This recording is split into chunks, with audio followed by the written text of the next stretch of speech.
Welcome to another iteration of our UMAC Lessons from Leaders series. Today we're excited to be joined by Wells Patten, the College of St. Scholastica head men's and women's tennis coach.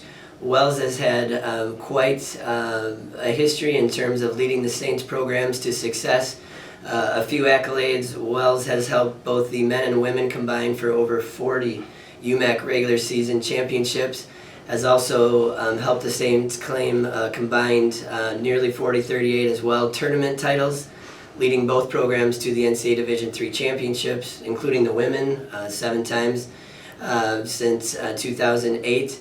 And so we look forward to hearing from Wells today. One other note, Wells is probably one of the most decorated UMAC coaches of all time, a 17-time Coach of the Year honoree. So certainly speaks to the success that he's had since he started this profession. So let's start there.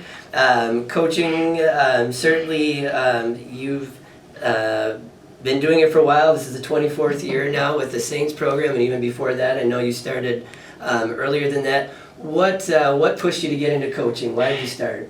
Well, it's kind of funny. One of those, I had the opportunity to right after college, coach a high school team. And the athletic director and I were kind of friends, and it kind of fell into place, and I really enjoyed it. It was a nice group of women. I started with the girls team, and I ended up with the boys, but I just realized I enjoyed the coaching part. And it's funny because when you're 23 coaching, I had so much to learn. But it was really a patient group of young people, and they worked really hard, and I realized it's not just on the court, but you're dealing with the life issues off the court, and I just really enjoyed it. And I knew that I wanted to be in some sort of teaching, and I really always loved tennis, so I kind of felt it was a natural fit. Sure. And you talked about starting in your early 20s. You've been doing this for over 2 decades. A lot of records, awards, honors, recognitions. What stands out to you in terms of your accomplishments, or what you look back and say that was most fulfilling? Honestly, it's my graduation rate. Mm-hmm. You look back. We've had some great wins, some tough losses, but really, the thing that I'm always the proudest is when they come in. A little confused as freshmen, possibly. Some are a little more, some are a little less. Sure. And you feel like you're a good influence in their life. And you look back and they graduate, and we get together at like alumni things, and they're having families, and you realize you were a positive influence in their life. Obviously the competing is there, and that's a huge part, and you really enjoy that too. But really for me, it's watching them grow as a person. And you feel pretty comfortable saying that you were a positive influence on them and the experience, and you hope that their journey was the way, they're a better person for it at the end. But the graduation rate for me, it's one of the things I just stress. If you're going to be here, you're here for school, and tennis is a big part of it. We're going to be together an awful lot, but you better understand that I'm going to push you in the classroom, and that's why you're doing it. Sure. So. And coaching is a demanding profession.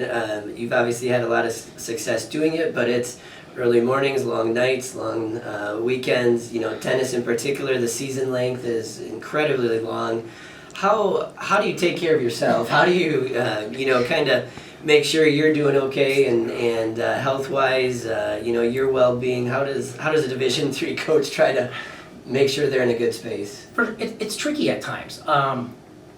Like for me, I love physical exercise. So in the summers, I'm outside with our family. We do a lot of hiking. I do a lot of mountain biking. And then, honestly, the last 2-3 years, I learned how to ice fish. Nice. And I probably go twice a week ice fishing now. And the beauty of it is, generally when we ice fish, the phones don't work because it gets too cold, because we don't have a house. We just have a portable house. So Sure. My phone doesn't work for about 3 hours. So. Okay. You kind of, and we go to this little place. I have a good friend, and it's one of those for like 3 hours. I'm just away Sure. from everything, and it just kind of gets. I kind of need that, and Sure. then you come back to reality of the days and nights and weird hours, and but it just gets me out to a different part of life. Sure. Yeah. That's great. So you talked about starting, coaching in the early 20s, and obviously you were a much different person then than you are now, and things learned along the way. What advice or wisdom, counsel would you give to the Wells of, going back to the early 20-year-old starting coaching, that now you can look back and, offer those types of wisdom? Sure. I think the biggest thing, if you look at the difference, I would say that for me, after doing it for 30 years, is the person. You look at the person, not just the mechanical part of the activity they're doing, and really get to know the person, what they're looking for.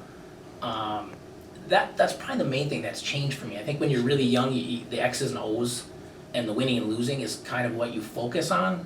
And as you realize as time goes on, it's more about the person and the growth of the person, and then they'll grow hopefully within your sport. That's probably what I would say, is just understand that you have a lot to learn when you're 23. Yep. Yes. Well, thanks again for joining us today in another iteration of our Lessons from Leaders series.